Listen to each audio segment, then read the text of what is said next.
வணக்கம். சற்று முன் கிடைக்கப்பெற்ற மிக முக்கியமான செய்தி ஒன்று வெளியாகி உள்ளது. ஸ்டாலின் அவர்களது புகைப்படத்தை தலைமைச் செயலகத்தில் இருந்து வெளியேற்றிய தலைமை தேர்தல் ஆணையம். குறிப்பாக ஸ்டாலின் அவர்களது வாகனத்தை பறித்த தேர்தல் ஆணையம். தேர்தல் நடைமுறை விதிகள் தற்பொழுது நேற்று மாலை 4 மணியிலிருந்து அமலுக்கு வந்துள்ளது. ஸ்டாலின் அவர்களது ஒட்டுமொத்த அதிகாரங்களும் புதிய அறிவிப்புகள் எதுவும் ஸ்டாலின் அவர்களால் பிறப்பிக்க முடியாது. எந்த ஒரு உதவிகளும் நலத்திட்டங்களும் அரசு சார்பாக செய்யக்கூடாது என்பதையும் நேற்று தலைமை தேர்தல் ஆணைய அதிகாரிகள் தெரிவித்துள்ளனர். மேலும் ஸ்டாலின் அவர்களது அறையை இழுத்து பூட்டிய தேர்தல் ஆணைய அதிகாரிகள் தற்பொழுது தமிழ்நாட்டில் ஏப்ரல் 26ஆம் தேதி சட்டசபை தேர்தல் நடைபெறக்கூடிய நிலையில் தமிழ்நாட்டில் என்னவெல்லாம் செய்யலாம், என்ன செய்யக்கூடாது என்பதை நாம் முதலில் பார்க்க போகிறோம். தமிழ்நாட்டில் என்ன செய்யக்கூடாது என்பதை தெரிந்துவிட்டாலே என்னவெல்லாம் செய்யலாம் என்பதை நாம் புரிந்து கொள்ளலாம். 50,000 ரூபாய்க்கு மேல் எடுத்து செல்லக்கூடாது, வாகனத்தில் எடுத்து செல்லக்கூடாது, சாலையோரங்களில் எடுத்து செல்லக்கூடாது. மேலும் தமிழ்நாட்டில் தலைவர்களது சிலைகள் திறந்த வெளியில் மூடாமல் வைக்கக்கூடாது.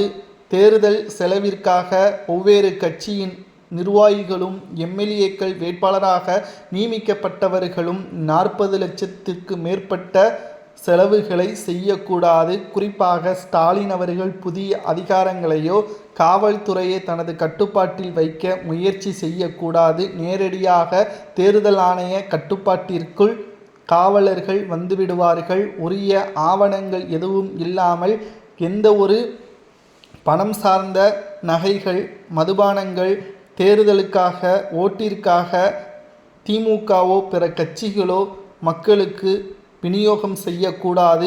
ஸ்டாலின் அவர்களது முழுமையான அதிகாரங்கள் பறிக்கப்பட்டதால் தற்பொழுது வாக்காளர்களுக்கு பணம், பரிசு பொருட்கள் போன்றவைகளை வழங்கி மீண்டும் ஆட்சி அதிகாரத்திற்கு வந்துவிடலாம் என்று நினைத்து கொண்டிருக்கின்ற ஸ்டாலின் அவர்களுக்கு தேர்தல் ஆணைய அதிகாரிகள் பல்வேறு உத்தரவுகளையும் பிறப்பித்துள்ளனர். மேலும் ஸ்டாலின் அவர்களது அறையை இழுத்து பூட்டிய தேர்தல் ஆணைய அதிகாரிகள் போட்டோக்கள் மற்றும் ஸ்டாலின் தொடர்புடைய அனைத்து பொருட்களையும் வெளியே எடுத்து போட்டுள்ளனர். தலைமை செயலகத்தை தற்பொழுது இழுத்து பூட்டியதாகவும் கூறப்படுகிறது.